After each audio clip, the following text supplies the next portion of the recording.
एक समय था जब सुरनकोट के आसपास के इलाकों में लोगों ने अपनी घड़ियों का समय पाकिस्तान के साथ मिला लिया था। रेडियो पाकिस्तान सुना जाता था। आतंकी गलियों के बीच में सरेआम घूमते थे, ग्राउंड के ऊपर क्रिकेट मैच खेलते थे। लोगों को ये भरोसा दिला दिया गया था कि अब ये पूरा इलाका पाकिस्तान का है। उस समय 200 से ज्यादा आतंकी हिल काका के आसपास के इलाके में 100 से ज्यादा बंकर बनाकर बैठे हुए थे। एक ट्रांजिट कैंप था सीमा पार से आने वाले आतंकियों का।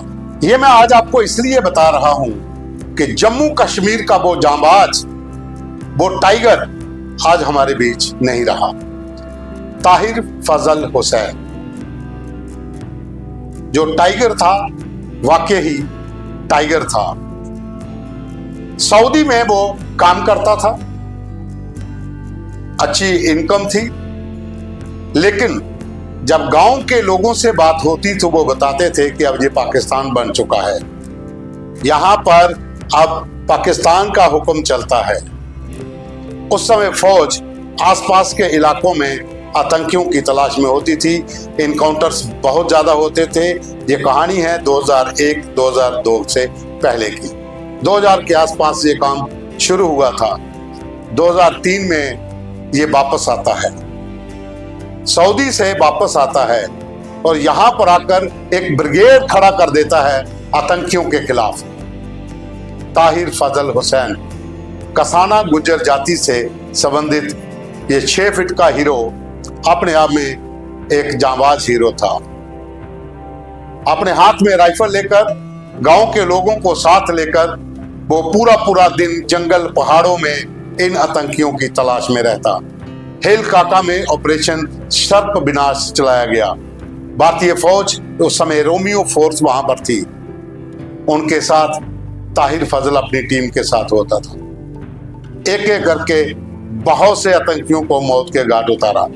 जो आंकड़े हैं कि पूरे इस इलाके में 3 साल के भीतर 450 से ज्यादा आतंकियों को मार गिराया गया, जो कैंपों के भीतर थे, जो बंकरों के भीतर थे। साल 2007 की बात है, मैं हिल काका ऑपरेशन में गया था। उस समय भी ऑपरेशन चल रहा था, लेकिन अगर कहा जाए तो 80% के करीब ऑपरेशन खत्म हो चुका था।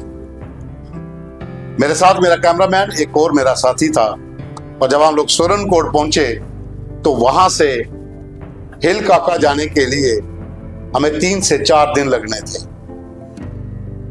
हम किसी न किसी तरीके से घोड़ों की मदद से एक स्पॉट पर पहुंचे तो वहां पर मुनीरा बेगम खड़ी थी, जिसके हाथ में 303 की राइफल थी। मुंह ढका हुआ था। 4 लेडीज और थी, सबके पास वेपन थे। हमने पूछा आप कौन हैं, तो उन्होंने कहा कि हम ताहिर ब्रिगेड की महिलाएं हैं। मुनीरा ताहिर की बीवी थी। पहली बार मैं वहां पर मिला था ताहिर हुसैन को। हमेशा उसका सर ऐसे रहता था। 6 फुट का लंबा जवान, अपने पास 2 से 3 हथियार, कुर्ता पजामा पहने हुए। वो इतनी खड़ी लंबी चढ़ाई न जाने कैसे चढ़ लेता था। उसकी टीम पूरी चढ़ लेती थी। हमने वो इलाका देखा था जहां पर आतंकियों ने बंकर बनाए हुए थे। जमीन के नीचे बंकर थे, जमीन के ऊपर थोड़ा सा मुहाना होता था, दूर से दिख जाती थी फोर्स, और वहां से वो अंधाधुंध फायरिंग करते थे। हथियारों का जखीरा इतना कि आप पूछिए मत। हर तरीके के हथियार वहां थे। आतंकी घुड़सवारी करते थे, उनके पास घोड़े होते थे। खाने का राशन बहुत ज्यादा मात्रा में था। फौज के लिए ये ऑपरेशन बहुत मुश्किल था। बहुत सी कैजुअल्टी हुई, आम नागरिक मारे गए, सैनिक शहीद हुए, लेकिन फौज और अवाम ने मिलकर वहां पर डटकर लड़ाई लड़ी। आज भी हिल काका में स्मारक है जिसमें लिखा हुआ है फौज और अवाम, और वहां पर ताहिर का फोटो भी है खड़े हुए। ताहिर खान आज इस दुनिया में नहीं रहा, लेकिन एक ऐसी मिसाइल कायम करके गया है कि आने वाली पीढ़ी जो है वो याद रखेगी। पाकिस्तान को लगता था कि सुरनकोट के जितना भी तमाम जो इलाका है वहां पर रहने वाले तमाम गुज्जर जो हैं वो उनके साथी बन चुके हैं, उनका साथ देंगे। लेकिन ताहिर फजल हुसैन ने आकर सभी लोगों का नजरिया बदल दिया। ताहिर अपने साथ एक डेलीगेशन को लेकर दिल्ली गया। प्राइम मिनिस्टर से मुलाकात हुई, होम मिनिस्टर से मुलाकात हुई, आडवाणी साहब से मुलाकात हुई और वहां से पूरा भरोसा लेकर सेना की टीम के साथ मैदान में उतरा था।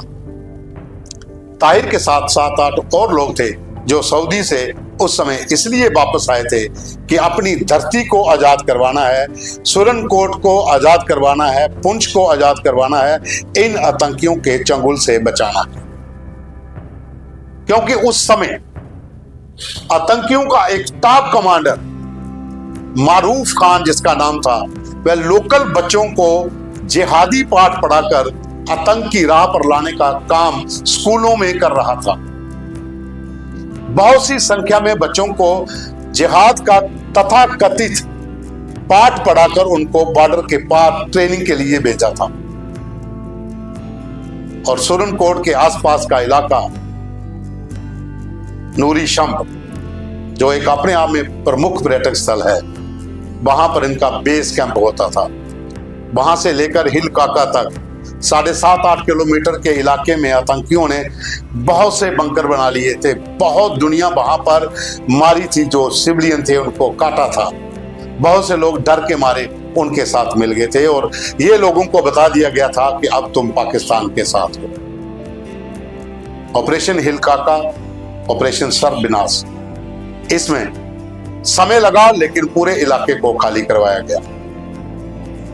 ताहिर फजल हुसैन, अब सुनिए पहले सेना के एक अधिकारी अब क्या कह रहे हैं। आज पूरी इंडियन आर्मी, पूरा मुरा, कुलाली, हिल काका, सबके लिए बहुत ही दुख की बात है कि ताहिर साहब, जिनकी हिम्मत की मिसालें दी जाती हैं, जिन्होंने 2003 में ऑपरेशन विनाश में बिना डरे, बिना धमकियों के डरे, पूरी हिम्मत के साथ इंडियन आर्मी का साथ दिया और इस इलाके में खुशहाली लेकर आए।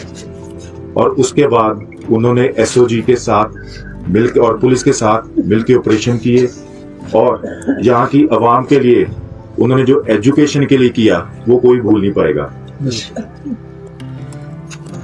हम तो खुदा से ये दुआ करते हैं कि जहां भी जाएंगे अल्लाह ताला उनको खुश रखेगा, जन्नत में जगह देगा और उनके जो अच्छे कर्म हैं उनका फल उनके बच्चों को मिलेगा। ताहिर गुमनाम था, वो अपने तरीके से काम कर रहा था, लेकिन देश में किसी को भी पता नहीं था कि एक गुज्जर व्यक्ति सऊदी से आकर आतंकियों के साथ किस तरीके से लड़ रहा है। उस समय वहां पर एक स्ट्रिंगर के रूप में काम करने वाला पत्रकार शफीक मीर, वो एक अंग्रेजी समाचार पत्र के लिए भी लिखता था और 2-3 और पेपरों को भी कंट्रीब्यूट करता था। ताहिर की पहली स्टोरी शफीक मीर ने की थी। ताहिर को दुनिया के सामने लाने वाला शफीक मीर है। अब ताहिर नहीं रहा तो शफीक मीर क्या कहते हैं आप ये भी सुनिए। सन 2002 के दौरान में जब वहां पर इस इलाका के अंदर हिल काका और इसकी एडजाइनिंग इलाकों में मड़ा के अंदर मिलिटेंट्स ने पूरी तरीके से कब्जा कर लिया था और बताया ये भी जाता है कि उस इलाका के अंदर मिलिटेंट्स ने अपने लिए एक अस्पताल भी कायम किया हुआ था, को 18 बेड का, जहां पर वह अपने जख्मी लोगों का इलाज किया करते थे। इसी दौरान में जब इन्होंने लोगों के साथ ज्यादतियां करनी शुरू कर दी, ख्वातीन के साथ ज्यादतियां शुरू कर दी, एक नौजवान हाजी आरफ के नाम से उसने रजिस्ट किया। जब उसने रजिस्ट किया टेररिस्ट के खिलाफ, उन्होंने ये इल्जाम लगाकर उसको हलाक कर दिया कि यह फौज का डिपार्टमेंट है। जब ये खबर सऊदी अरब के अंदर पहुंचती है, जहां पर बाकी लोग बड़ा इलाका के काम कर रहे थे, हाजी ताहिर फजल भी उनमें एक था जो कि हाजी आरफ का भाई था। जब उन तक ये खबर पहुंचती है तो हाजी ताहिर फजल ने वहां पर अपने बाकी साथियों को इकट्ठा किया, जिनमें हाजी कासिम थे, जिनमें हाजी असलम थे, इस तरीके से तकरीबन 20-22 नौजवानों को इकट्ठा किया, उनको अपने गांव के हालात, अपने इलाका के हालात बताए कि किस तरीके से मिलिटेंट्स वहाँ पर ख्वातीन के साथ ज्यादती कर रहे हैं, उनके लोगों के साथ ज्यादती कर रहे हैं और इस वक्त उनकी क्या जिम्मेदारी बनती है, उन्हें क्या करना चाहिए। अल्टीमेटली वहाँ पर 20-22 नौजवान ये फैसला करते हैं कि उन्होंने वहाँ पर अपने जॉब छोड़ दिए, अपनी नौकरियाँ छोड़ दी और अपने इलाके की तरफ वापस जो है उन्होंने कूच किया। फिर जब अपने घर पहुंचे, मड़ा के अंदर पहुंचे, उन्होंने बाकी नौजवानों को भी इकट्ठा किया। इकट्ठा करने के बाद उन्होंने फौज के साथ, जो रोमियो फोर्स यहाँ पर थी, उनके साथ रब्ता किया और एक बड़ा ऑपरेशन जो है यहाँ पर टेररिस्ट के खिलाफ शुरू हुआ। क्रेडिट लेने की कोशिश, लेकिन इसके जो असली हीरोज थे उनका कोई नाम नहीं ले रहा था। इसी दौरान में यहाँ पर पीर पंचाल के अंदर SM सहाय, DIG RP रेंज यहाँ पर तैनात होते हैं और मैंने उस वक्त जर्नलिज्म नया शुरू किया था इंडियन एक्सप्रेस के साथ।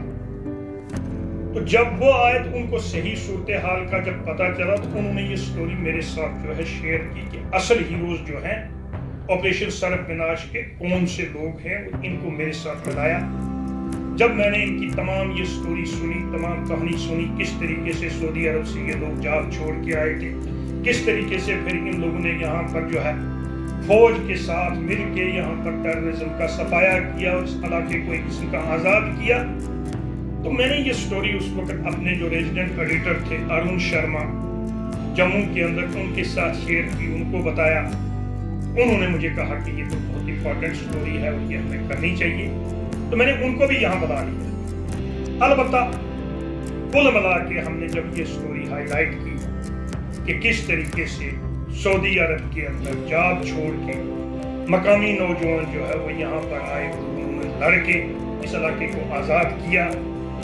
फिर जब ये स्टोरी दूसरे दिन 2003 के दिन 2003 में जून 2003 में ये स्टोरी इंडियन एक्सप्रेस के अंदर छपती है दिल्ली के अंदर, तो पूरा नेशनल मीडिया का एक फ्लड जो था वो हिल काका की तरफ चल पड़ा और उसके बाद जो है नेशनल लेवल पर ये जो है मंजरे आम पर रियल हीरो जो थे ऑपरेशन सर्फमिनाश के सामने आए। मेरी सुबह बात हुई थी शफीक मीर से, मैंने पूछा था कि आज टाइगर चला गया। उनके दो ही शब्द थे, एक टाइगर चला गया, हजारों टाइगर खड़े करके गया।